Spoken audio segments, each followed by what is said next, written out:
It's my pleasure as one of the organisers to welcome you to this fourth in a series of 6 ESRC-funded one-day seminars on the topic of the impact agenda.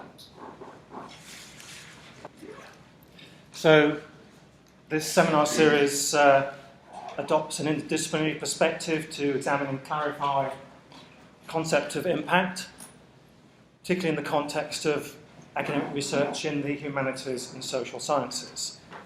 And the aim is to identify processes that influence impact and how academics can maximise the impact of their research. Now, as I say, this is the fourth in a series of 6. So previous seminars, Seminar 1 has examined the concept of impact and its origins, how the university has emerged as a specialised institution for the pursuit of knowledge, and how and why categories such as users and impact have come to play a central role in the production and funding of scientific knowledge. Seminar 2 considered how the impact of culture and cultural processes might be assessed and posed questions such as what are their economic, emotional, social and political value, a question of particularly significance to humanities and social scientists. Seminar 3 focused on the relation between academia and government departments and processes by which knowledge is transmitted, and it posed questions such as what is the potential impact of the upcoming research evaluation framework on the interaction between academic and non-academic organisations. Now, you can find a record of these previous seminars on the Methods at Manchester website, including recordings of all the talks and also details of upcoming seminars, numbers 5 and 6. So the topic of this seminar, this workshop today, is new methods and technologies to create and capture impact. And our aim is to see if we can find answers to a number of questions such as what are the key challenges for impact measurement? What new kinds of tools and data are available and how might they be used? How might researchers maximise their visibility within these new kinds of data sets, such as obviously publishing, but more innovatively social networking and blogging? And how might new tools change how funders approach the management of research programmes and how they set policy goals? So I think there's a wide range of rather interesting and difficult issues that are raised by impact becoming such an important topic for researchers, but also because there are changes in terms of methods and tools that might be able to tell us more about impact, but these might feed into the ways in which programs are eventually assessed and managed by research funders. Now, these questions are not exhaustive, and I expect that we will identify new questions as the day goes on, as we listen to the contributions of our speakers. I want to provide some context for these discussions and for our speakers' presentations. The number of factors, I think, within the academic research sector which help to shape the debate about how impact is created and measured. First of all, most obviously, there is increased emphasis on accountability and audit of researchers being held to account in new ways, and reflects a growing emphasis on audit on the part of funders, but also a need to rethink accountability of researchers to the public at large.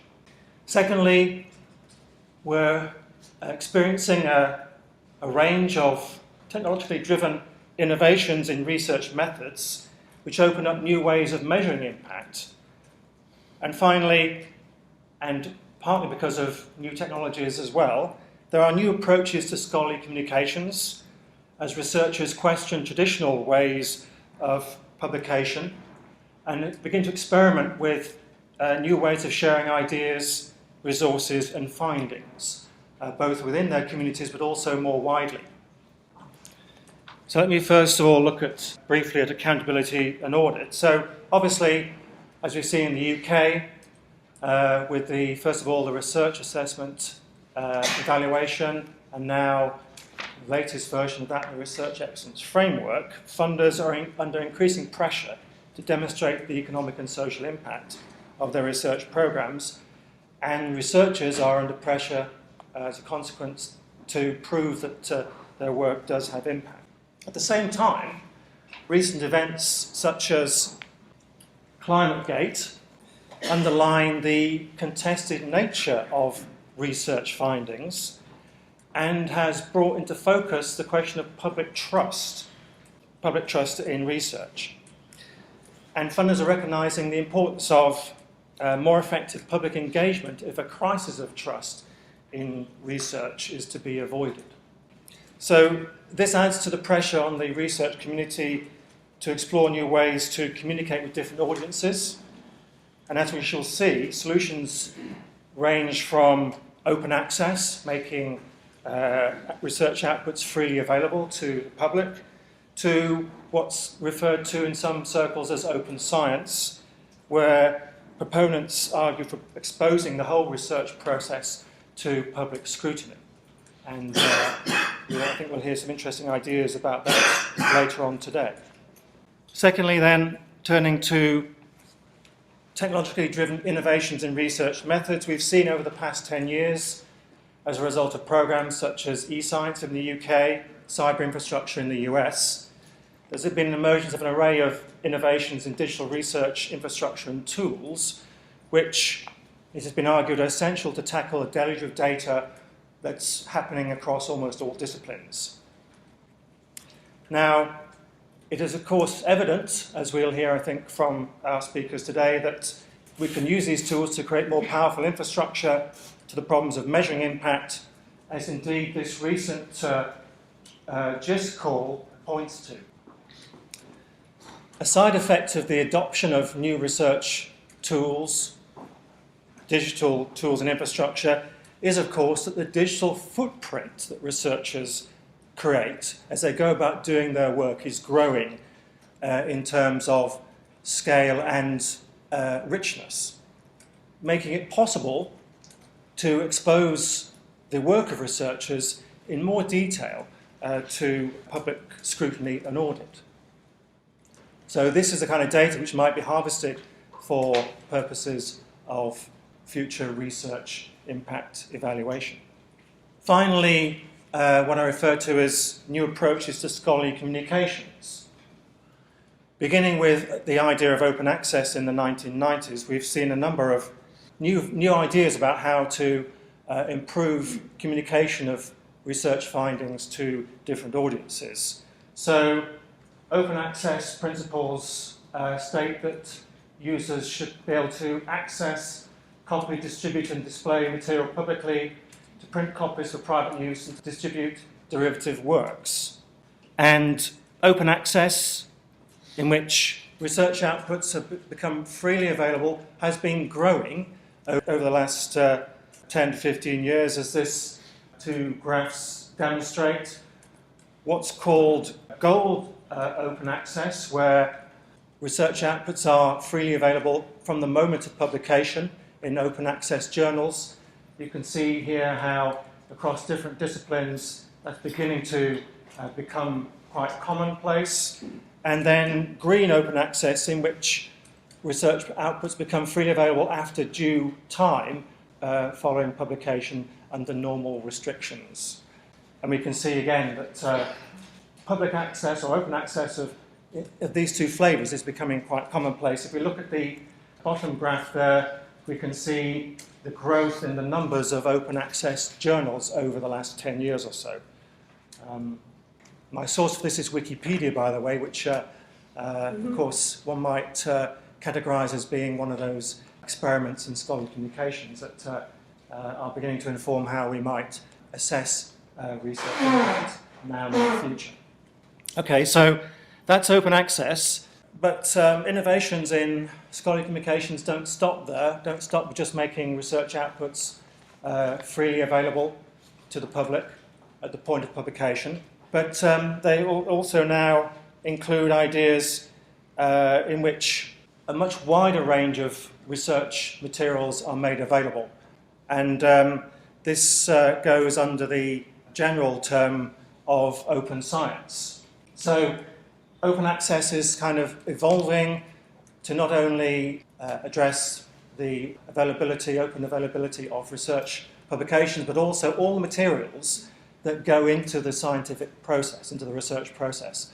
The data, methods, and so forth, which together reflect the entirety of the research life cycle. So digital representations of pictorial and graphic materials, scholarly and multimedia material, metadata, source materials, raw data, so on and so forth. Taking all these kinds of research materials together, making them freely available, is what is now, I think, more commonly referred to as the open science agenda. And we see some interesting ways in which the open science concept is being applied. So this is the blog or wiki that is used to promote the ideas of open science, and it says that open science is variously defined but tends to connote full, frank and timely publication of results, absence of intellectual property restrictions, radically increased pre- and post-publication transparency of data, activities and deliberations within research groups. And some researchers are interpreting this in ways which I think are really very innovative indeed. So this is an example of what's referred to as open notebook science. It's the wiki or blog of J.C. Bradley and his group at Drexel University, in which what would be referred to as a notebook, where people normally record their own private observations and plans and so forth, is now published on a daily basis to whoever wishes to consult and read it. So this is open science taken to, I think, an interesting stage where the whole process is now accessible to scrutiny, information freely available to whoever wants to use it. More generally, we are certainly seeing, if not everybody is openly blogging their research, we are seeing researchers making use of lots of different tools for communicating, sharing, exchanging ideas, powered by what's referred to, I think, generally as Web 2.0, a raft of technologies which enable people to use the web not only to seek information but also to publish it, thereby becoming both producers as well as consumers of information on the web. And certainly some people are turning increasingly to various kinds of social media, using, for example, Twitter and Facebook to engage in sharing, discussion and exchange of ideas through these different forums. So people use Facebook to tell their communities and others about their work. They use Twitter to broadcast ideas and so on and so forth. So there's a whole range of experimentation going on here using social media to communicate science and to raise one's profile as a scientist, as a researcher within one's community, but also more widely. We've actually done some studies of the use of these new forms of social media in scholarly communications, and it may not surprise to know that perhaps most people yet have not openly embraced all these new forms of scholarly communications, all these different social media to communicate their research. We find only a small number of people, from a survey of UK academics and full of interviews, only a small number are actively embracing all the opportunities that these social media tools and services provide. But there is a cohort that is using blogs and other forms of social media to publish their work, to publish their ideas and to share research resources within and beyond their research community. Many respondents are a bit suspicious of this because they think of non-peer-reviewed communication of research as being unreliable. Some people say they wouldn't, for example, rely on Wikipedia as a source of citation or evidence for research. Others think that just putting information out into the wider world without peer review is going to raise a risk of unreliable information being used or information being used in the wrong ways. They think of it as being unscientific and possibly dangerous or a waste of time. But interestingly, a lot of people are actually interested in experimenting but don't know exactly the most effective ways of necessarily of using these new forms of media. So there is more interest to balance the sort of guardedness about the possible dangers of using these new forms of social media. A lot of people feel they need more time to experiment and to discover what the real value of these new tools might be. And they don't generally feel they have the time to do that. Okay, so I'd point to these changes in accountability and audits, technologically enabled innovations in research methods, and experimentations in scholarly communications practices, and the opportunities and the challenges they present for creating and capturing impact as ways to help frame and to motivate the presentations and discussions for today.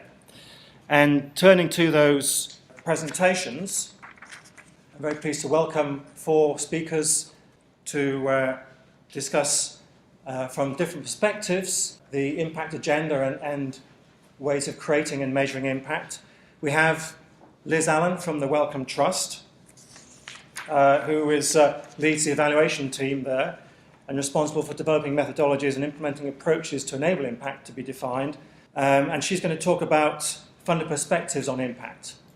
Similarly, Julia Lane, who's Director of the Science and Innovation Policy Programme at the NSF, will talk about new ways of measuring impact, and I think she will be discussing, for example, the STAR Metrics Programme, which is a partnership between science agencies and research institutions to help document the outcomes of science investments in more detail and with more rigour. So we have 2 funders' perspectives, but also a perspective on new tools from Liz and Julia. Peter van den Besselaar is Professor of Organisation Science at the Free University of Amsterdam, who focuses on the organisation dynamics of science. He's published extensively in the field of bibliometrics and science policy studies, and he's going to talk today about how impact is generated through interactions between researchers and societal stakeholders. Finally, Cameron Naylon, who is a biophysicist with an interest in how to make the internet more effective as a tool for science. He writes and speaks regularly on scholarly communication about open science, and is going to talk today about the need for policy and cultural change within and around the research community. I'm sure we'll have some interesting things to say about some of these new ideas for scholarly communications and what ways researchers might use them most effectively.